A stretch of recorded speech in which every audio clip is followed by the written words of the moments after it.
Treatment സമയത്ത് ഇത്തിരി കേട്ടിരുന്നു. രാവിലെ മെഡിറ്റേറ്റ് ചെയ്തപ്പോൾ കേൾക്കാറുണ്ട്. ഇതൊക്കെ ഞാൻ ഭയങ്കര നമുക്കിതൊക്കെ ഒരു ഇരുന്ന് കരയും ഞാൻ മാറിയിട്ടൊക്കെ. ഞാനത് ആഗ്രഹിച്ച് തന്നെ വിളിച്ചതാണ് പഹേനെ.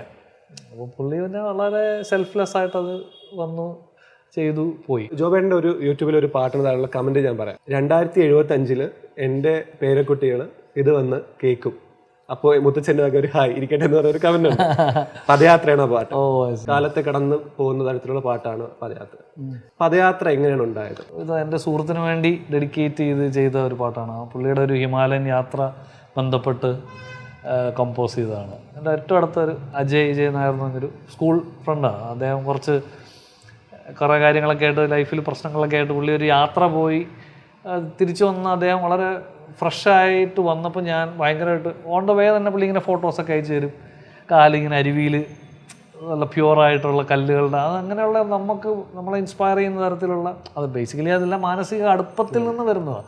അപ്പോൾ അവൻ്റെ ഒരു ബെറ്റർമെൻറ്റ് എന്നെ അങ്ങേയറ്റം ആശ്വസിപ്പിച്ചു. ഞാനിപ്പോൾ അവനിപ്പോൾ ഓക്കെയാണ്.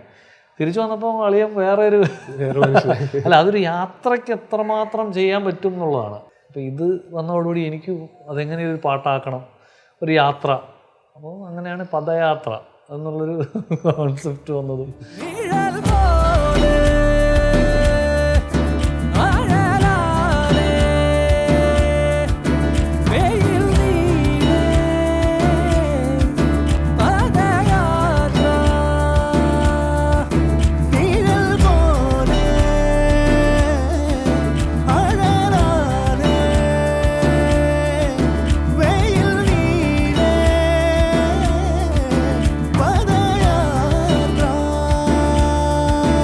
ഒരു മനുഷ്യന്റെ ഏത് സാഹചര്യത്തിലും കേൾക്കാൻ പറ്റിയൊരു പാട്ടാണ്. എനിക്കൊരു വലിയൊരു അംഗീകാരം പ്രേക്ഷകരിൽ നിന്ന് കിട്ടിയൊരു പാട്ടാണ്.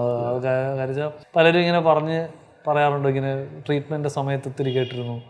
രാവിലെ മെഡിറ്റേറ്റ് ചെയ്തപ്പോൾ കേൾക്കാറുണ്ട്. ഇതൊക്കെ ഞാൻ ഭയങ്കര നമുക്കിതൊക്കെ ഒരു ഇരുന്ന് കരയും ഞാൻ മാറിയിട്ടൊക്കെ. ഭയങ്കര സന്തോഷം തരുന്നൊരു സംഭവമാണ്. Padayatra is a big turning point. And thanks to all the artist കേട്ടോ. അതിൻ്റെ അത് ഹരീഷൊക്കെ വെറും ഒന്നും ഇല്ലാതെ അങ്ങ് സ്നേഹത്തിലങ്ങ് വന്നതാണ്. ഫസ്റ്റ് ചോയ്സ് ഹരീഷേട്ടൻ തന്നെയായിരുന്നു. പിന്നെ പുള്ളിയെ മാത്രമേ എൻ്റെ മനസ്സിൽ ഉള്ളൂ.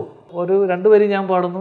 അപ്പോൾ പുള്ളി അതിൻ്റെ ഇച്ചും കൂടെ ഒരു എലാബറേറ്റ് ഇച്ചും കൂടെ പുള്ളിയുടെ പരിപാടികളൊക്കെ ഞാനത് ആഗ്രഹിച്ച് തന്നെ വിളിച്ചതാണ് പഹേനെ.